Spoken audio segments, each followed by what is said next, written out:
Today we are talking about our speed and collision experiment, and I want to show you a number of options that you have for completing this experiment. This is an experiment that is full of choices that you can make. Remember, we are testing to see if how speed changes when a collision when two objects are involved.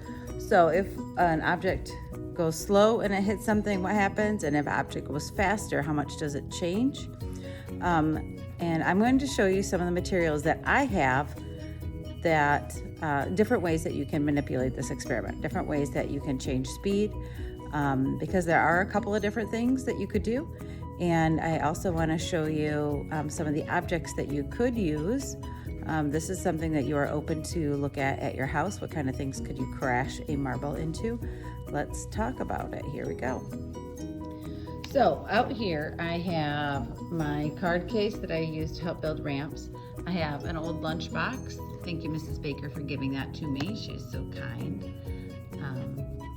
I don't know if you guys have ever seen the 18 before, but it's pretty sweet. My little ramp that I use, I have a ball, an empty Dixie cup, a rock, a little cube. I have a ruler back here. This is a plastic ruler, but I'm not using that ruler to measure distance. I'll show you what I'm going to use that for.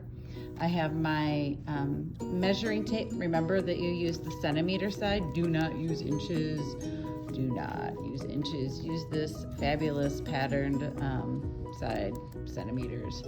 I also have each of my 3 marbles. I have my glass marble, steel marble, and wood marble.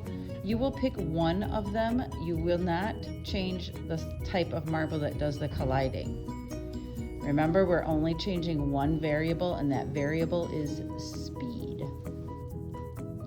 So here we go. The ways that you can change speed that at least I've come up with is either changing the height of the ramp. So if I have a ramp this steep, the marble is going to go faster than if I have a ramp this steep. However, if you want to do something a little bit different, you can use a ruler. Ms. Smith, how does a ruler help change speed? Well, this is going to be kind of tricky, but I'm going to show you. Hold on.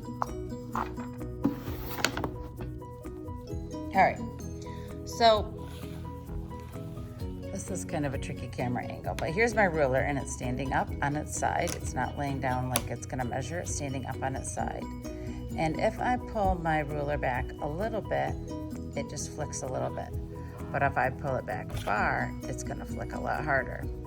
One thing, though, that I would say that you need to do is you need to measure how far back you're going to pull back your ruler when you set up your experiment so you can put it in your directions.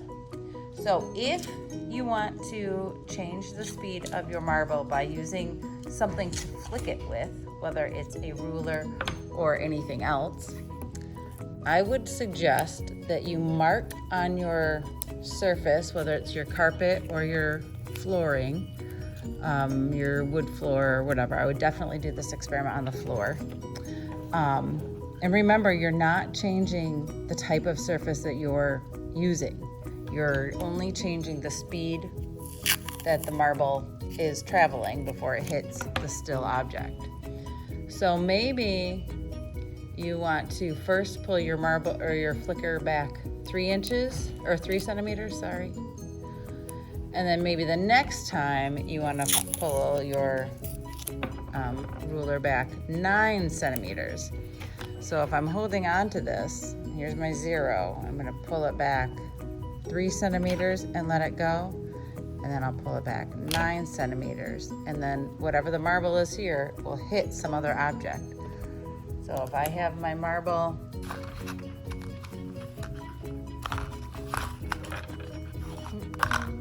this is going to be tricky because my table is not level, so that marble might roll. So this is my object that I'm flicking. This is what I want it to hit. And I'm going to measure how far that ball goes. So here's that. I'm going to pull it back to 3 centimeters, flick the glass marble, and then measure how far the big stress ball rolls. and then leave my marble here at the end. Pull this back to 9, flick it, and see how far that marble goes. And then you're going to record your data on page 8 in your science journal. What happens, what you're measuring, remember, is how far this ball or the object that you hit. I have a ball that I could hit. I have a rock that it could push. I have a cup. I can stand it upside down. I can put it right side up that I could hit. You're measuring how far that object goes for 3 trials, whether you're going fast or slow with the colliding marble. In this case, I was going to use my glass one. Please let me know what kind of questions you have. Watch this video if you still are confused. And like I said, ask questions. Thanks.